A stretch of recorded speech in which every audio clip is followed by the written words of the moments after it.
Hey, this is Coach Latham, your algebra coach, and today we're going to be talking about solving systems of equations. We've got a couple of different areas. We're going to do the graphing method, and then we're going to cover two algebraic methods. First thing on graphing, here's a picture of two systems of equations. You can get asked a couple of questions on the SOL test based on this picture. One question could be, what is the solution to the system? Well, the solution to a system of equations is going to be where the two lines cross each other. So you're trying to figure out what the coordinates are going to be of that intersection, and these two lines are going to cross at the point 3, 1. So very simply, the solution to this system of equations is going to be the point 3, 1. Sometimes they'll ask you how many solutions are there to the system, and if that was the case here, you would say an answer of 1 because the two lines only cross each other once. So this is what one of the questions would look like on the SOL test. You'd be asked to identify the solution, and then you'd be asked to tell how many solutions there are. Remember, how many solutions there are is how many times the lines cross each other.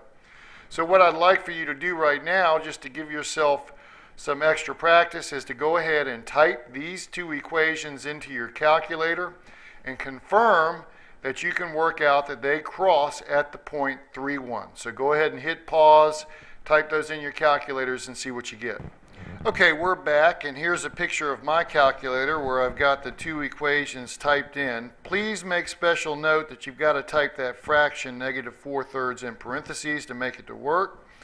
We then hit the graph button, and we see that we have the two lines crossing right in this area. Exactly where? I'm going to hit trace, and I'm going to move my bug to where it appears that these two lines cross.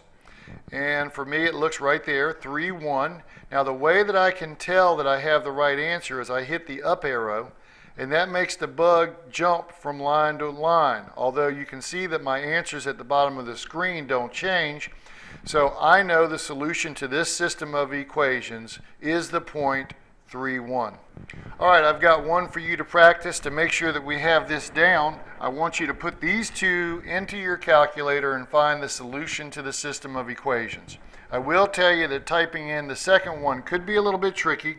You want to make sure that when you type it into your calculator that you put the top half of the fraction in parentheses and then hit divided by 4 like that. So go ahead and get working on this one, and we'll check back in just a second. All right, we're back, and remember we were typing these two equations into our calculator. I have both of them typed in right up here. I've put my top part of that fraction in parentheses. I go to graph them, and I hit trace. My bug is right where the two of them intersect, and the way that I can check it is by hitting the up arrow, and the answers do not change. So the answer to this solution system of equations is going to be -3, 5.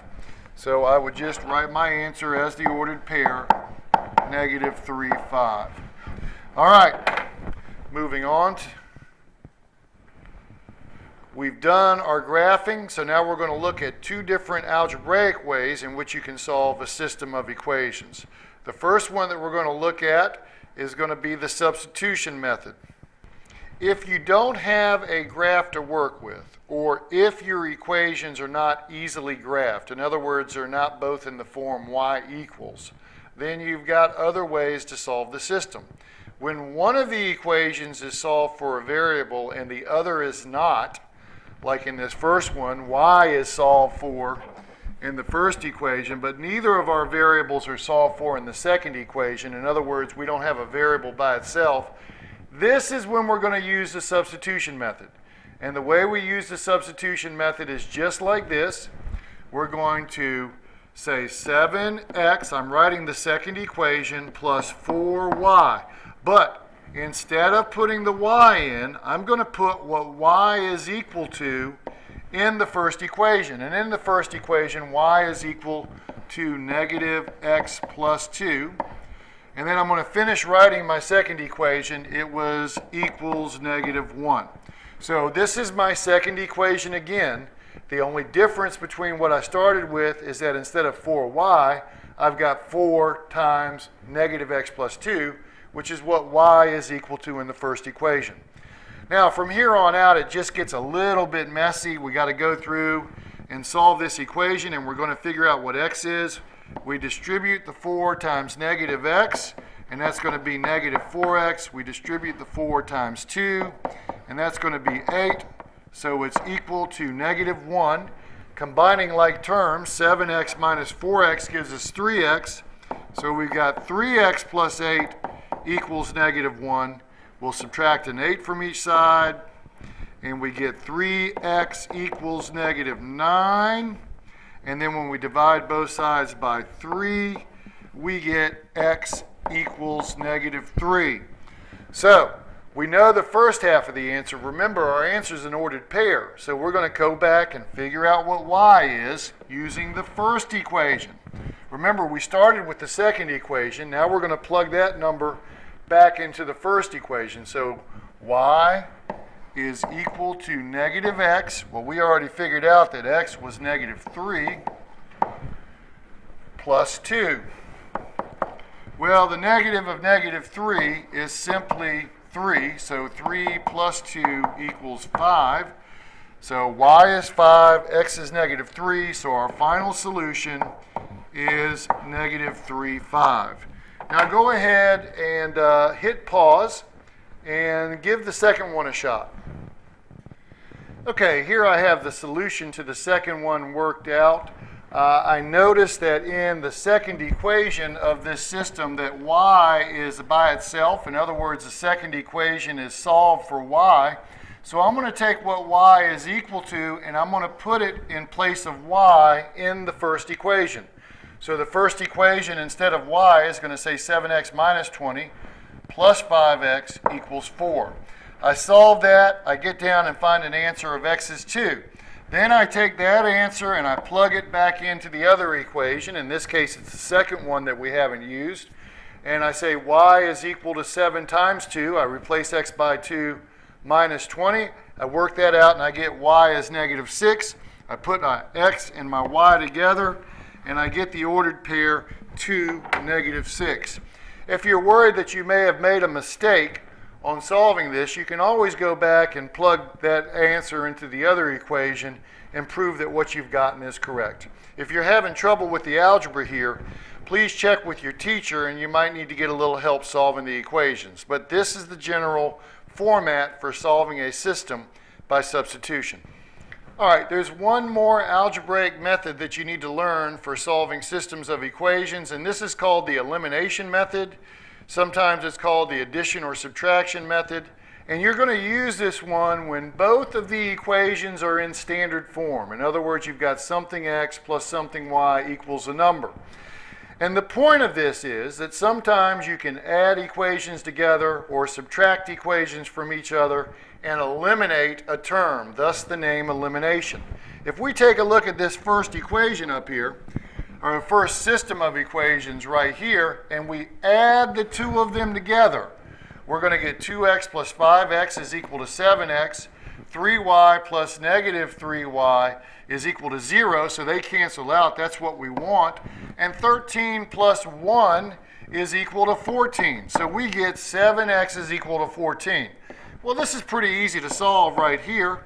So we're going to divide both sides by 7, and our first answer is x equals 2. Now, it's a little bit more difficult to go back and get the second answer because these equations are in standard form. They're not easy to solve, and it doesn't matter which one you pick.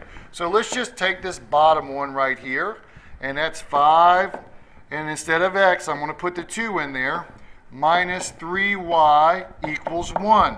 So now I've got to solve this one. Well, 5 times 2 is 10. 10 minus 3y equals 1. What I'm going to do is subtract a 10 from each side. And that gives me negative 3y equals negative 9. I divide both sides by negative 3. I'm running out of room here. And I get y is equal to 3. So there's my second answer. I got x is 2. I got y is 3, so the ordered pair that is the solution to this system of equations is the spot 2, 3.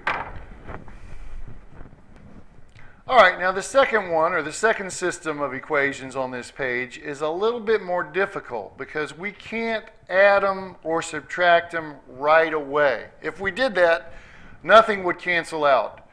But fortunately, if you look at it, you'll see that we've got minus 10y right here, and we've got a plus 40y right here.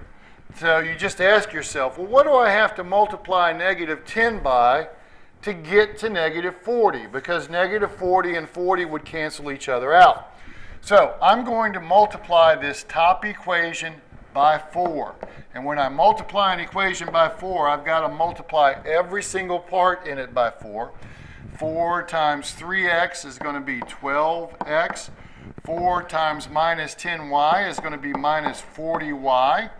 And then 4 times negative 25 is going to be negative 100. So this is what we get when we multiply through the top equation by 4. I'm just going to rewrite the second equation right under it.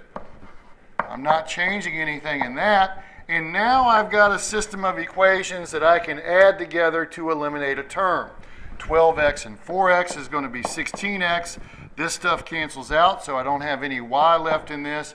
And negative 100 plus 20 is going to be negative 80. I divide both sides by 16, and I get x is equal to negative 5. So there's my first answer. I can pick either of those two equations to find my second answer. I'm going to use 4x plus 40y equals 20. And I'm going to put the negative 5 in place of the x. So it's 4 times negative 5 plus 40y equals 20. 4 times negative 5 is negative 20 plus 40y equals 20. I add a 20 to both sides, and I get 40y equals 40. I divide both sides by 40.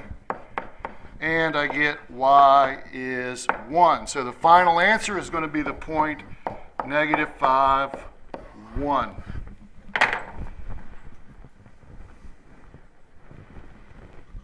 Okay, the only thing left from this unit is for you to practice. I've got 3 problems on this page.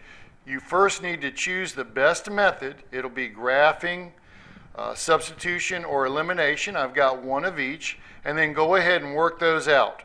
Go ahead and hit pause, take your time working these out, ask your teacher for help if you need, and then come back in a minute and check out my solutions on the board. Okay guys, here are the solutions, at least to the first two. The first one is a substitution problem, so as you can see, I took the y equals 2x right here to heart, and I put the 2x in place of y in the second equation. That gave this to me. I solved that one and got x, so then x equals 2, so then I went back and plugged in 2 into the first equation to get y equals 4. So here is my final answer, the 0.24. The second one was an elimination one. I didn't have anything that would cancel out right away, so I multiplied the bottom equation by 3 because I knew 3 times 2 would give me 6. And 6 is going to cancel out the negative 6y. So right here I have this 2 equations again, except the bottom one has been multiplied by 3. I add them together, I get 8x is 16. I work that out and get x is 2.